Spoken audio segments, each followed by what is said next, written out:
Hey everyone, welcome to a new video. In this video we are going to talk about chorus. So what's chorus useful for? It simply creates more voices, more copies of your sounds, so it sounds like more instances of that sound are trying to play at the same time. Like people in a chorus try to stick with a melody, an harmony. You can feel that they are not perfectly aligned. You can just feel that they are more people, and that's it. The actual composition melody doesn't get only louder, but it also gets wider, and it has a whole new flavor because the harmonics, the sound waves of each person is interacting with the other ones, and it makes this cool effect. So let's listen to the loop. Dry.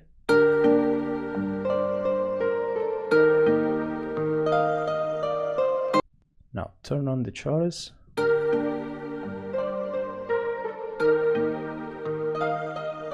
It makes this sort of dreamy effect.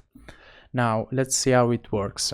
We have this first channel delay. We have an high pass. Let's set it at 100% so we can hear exactly what it does to the sound. We have this delay and the high pass.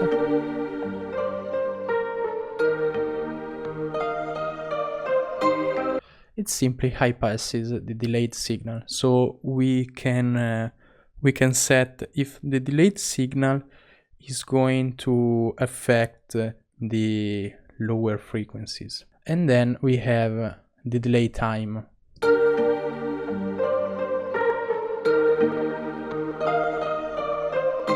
You can hear the difference. Also we have delay 2, and we have different switches. So as written here, delay 2 can switch among 3 different modes when set to off. Only delay 1 is audible.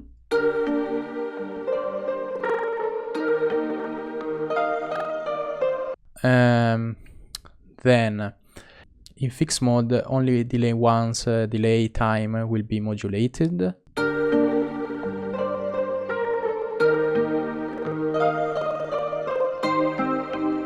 Then with mod, delay 2 will receive the same modulation as delay 1.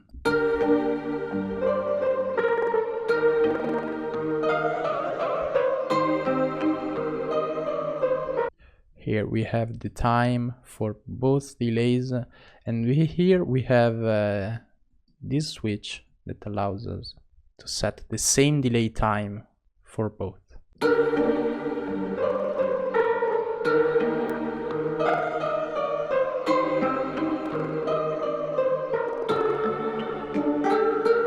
Then let's move to the really fun part, which is this little boy here.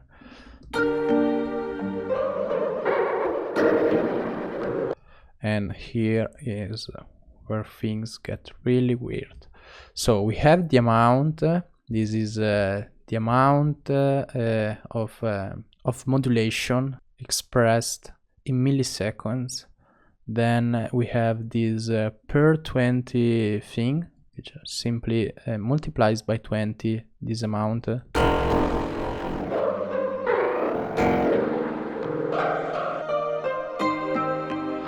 And then we have the rate. So let's listen to these two effects individually. We have 0 amount, 0 rate. Now let's move the amount.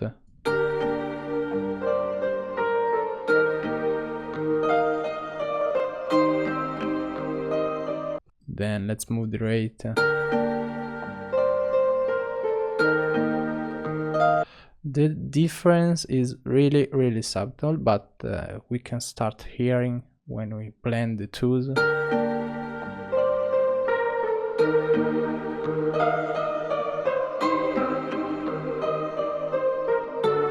Then we have the polarity. So we can set the polarity to positive or negative, and the polarity changes have the most effect with high amounts or of feedbacks and short delay times. So let's move the feedback straight up.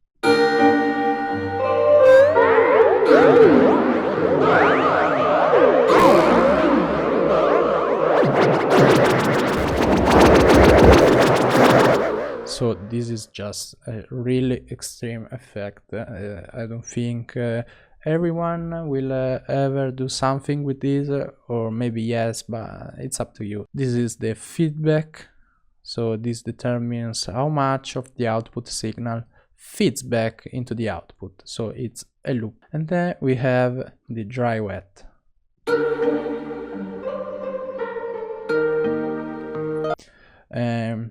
This is it for the chorus. It's another cool effect. Effect that can be used to make sounds bigger or smoother. It depends on the sound you're starting with.